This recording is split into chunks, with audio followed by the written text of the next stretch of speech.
So అది ఏంటంటే తక్కువ అమౌంట్లో బెస్ట్ రిస్క్ తీసుకోవచ్చు. ఇంకా ఒకటి కొంతమంది ఏంటంటే బ్రో నువ్వు లాట్ తెప్పి కదా మీ కాడ తీసుకుంటాము, నువ్వు తెప్పి అంటారు. సో అది అవ్వదు బ్రో, ఐఎమ్ వెరీ సారీ.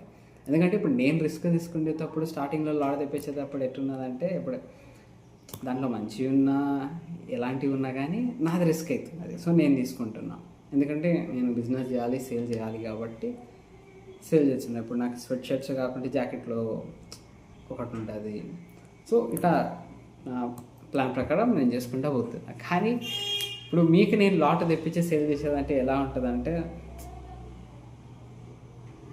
ఇప్పుడు ఇంకొకటి నాకు థ్రిఫ్ట్లో A to Z తెలుసు అని చెప్పాను. సో నాకు 50% నాలెడ్జ్ అయితే ఉంది.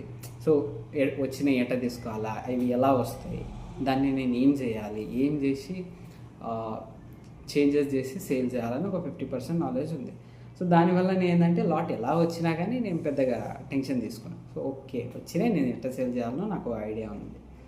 ఇప్పుడు నేను మీకు లాట్ తెప్పించి మీకు ఇచ్చేదంటే ఎట్లుంటుందంటే అది చాలా risk bro. End of the day నాకు అంటే మీరు నన్ను బ్లేమ్ చేయొచ్చు, ఏంది ఇట్లా ఇచ్చిండు అని. సో అందుకని ఇప్పుడు థ్రిఫ్ట్ పైన ఎవరికైతే అట్లీస్ట్ ఒక కొంచెం నాలెడ్జ్ ఉంటుందో so they can take over. అందుకని సో నేను గైడ్ మాత్రమే చేస్తాను. ఇంకోటి ఏంటంటే నన్ను ఏం మీరు క్వశ్చన్స్ అడుగుతుందో లైక్ పర్సనల్గా కాల్ చేసి ఏమైతే అడుగుతుందో నేను దాని గురించి మాత్రమే ఎక్స్ప్లెయిన్ చేస్తాను. ప్లస్ ఇంకా ఒకటి నా సైడ్ నుంచి ఒకటి హెల్ప్ అయిందంటే, మీరు కాంటాక్ట్స్ అడిగితే నేను డైరెక్ట్ ఇచ్చేస్తాను. ఇంకోటి మంచి మంచి ఇంపోర్టర్స్టే కాంటాక్ట్స్ ఇస్తాను. మీరు డైరెక్ట్ కాంటాక్ట్ అవ్వండి, కాల్ చేసి ఫస్ట్ డైరెక్ట్ ఇట్లా మేము ఇలా ఆర్డర్ చేయాలనుకుంటున్నామని మాట్లాడకండి. వాళ్ళ దగ్గర నుంచి GST అడగండి.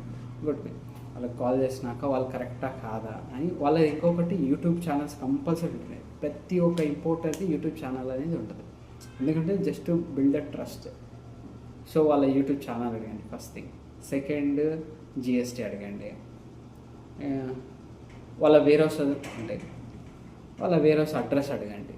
సో దీని తర్వాత వాళ్ళతో అంతా మాట్లాడినాక సెకండ్ స్టెప్ వచ్చేసి వాళ్ళ యూట్యూబ్ ఛానల్లో చూడండి, వాళ్ళ రివ్యూస్ చూడండి, వాళ్ళ సబ్స్క్రైబర్స్ కానీ ఇలాంటివి ఏమేమి ఉంటాయో అన్నీ చూడండి. చూసిన తర్వాత ఒక డిసిజన్ తీసుకోండి, ఓకే ఈ ఇంపోర్టర్ బెస్టా కాదా అని.